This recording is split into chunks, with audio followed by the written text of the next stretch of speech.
अस्सलामु अलैकुम वरहमतुल्लाहि वबरकातुहू।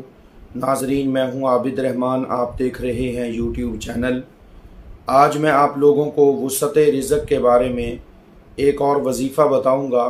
उससे पहले अगर आप लोग हमारे चैनल पर न्यू हैं तो चैनल को सब्सक्राइब कर लें और साथ वाले बेल आइकन के बटन को क्लिक कर दें ताकि हर नई आने वाली वीडियो सबसे पहले आपको मौसूल हो सके।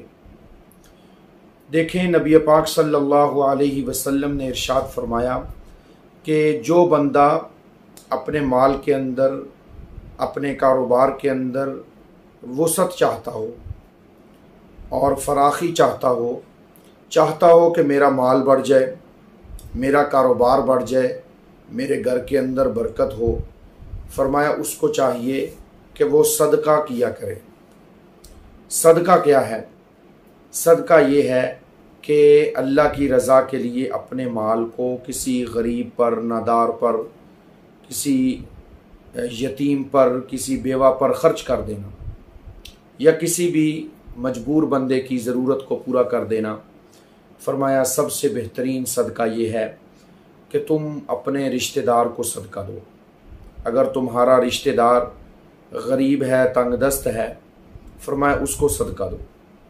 और फरमाया उससे भी बेहतर सदका वो है कि अपने उस रिश्तेदार को सदका देना जो तुमसे नाराज़ है, यानी उसकी ज़रूरत उस वक़्त पूरी कर देना जिस वक़्त वो तुमसे नाराज़ है, तुमसे राज़ी नहीं है।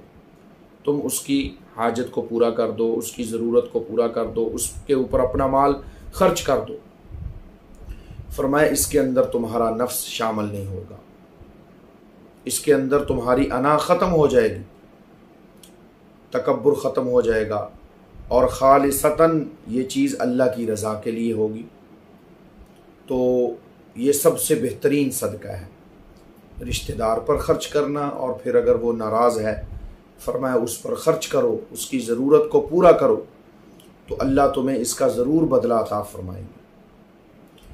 और इसी तरीके से फरमाया कि तुम किसी गरीब आदमी को, मजबूर बंदे को अच्छे तरीके से हुस्ने सलूक से पेश आओ।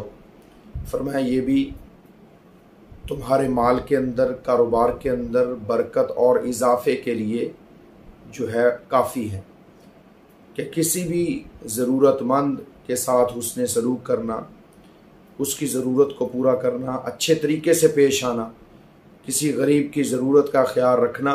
फरमाया ये तुम्हारे कारोबार को ये चीज़ बढ़ा देगी, तुम्हें कारोबार के अंदर आगे ले जाएगी।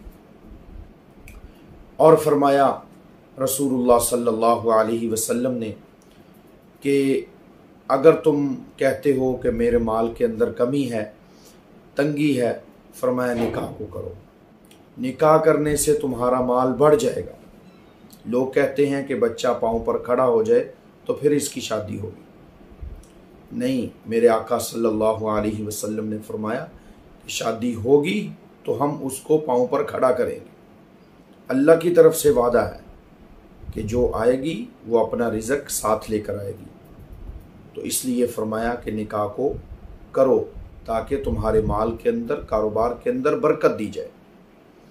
और इसी तरीके से रसूलुल्लाह सल्लल्लाहु अलैहि वसल्लम ने इरशाद फरमाया, जो बंदा ये चाहता हो कि मेरा माल बढ़ जाए, मेरी उम्र के अंदर बरकत हो, मेरी उम्र ज़्यादा हो, मेरे कारोबार के अंदर बरकत हो, मेरे माल के अंदर इजाफ़ा हो जाए, फरमाया वो रिश्तेदारों के साथ सिला रहमी किया करे। रिश्तेदारों के साथ सिला रहमी करो। फरमाया तुम देखोगे तुम्हारा माल भी बढ़ जाएगा, तुम्हारी उम्र के अंदर भी बरकत होगी। तो रिश्तेदारों के साथ हुस्ने सलूक करना ये माल के अंदर और उम्र के अंदर इजाफे के लिए काफ़ी है। इसलिए हमें इस चीज़ का ख्याल रखना चाहिए। और इसी तरीके से माल के अंदर, कारोबार के अंदर इजाफे के लिए एक और चीज़ तुम्हें बता दूं कि मगरिब के बाद सूरह कौसर को 21 मरतबा पढ़ लिया करो। अव्वल आखिर एक एक मरतबा दुरूद पाक या 3-3 मरतबा, और दरमियान में 21 मरतबा सूरह कौसर को पढ़ लो। इंशाअल्लाह अल्लाह तुम्हारे कारोबार में बरकत देगा, तुम्हारे माल में इजाफ़ा कर देगा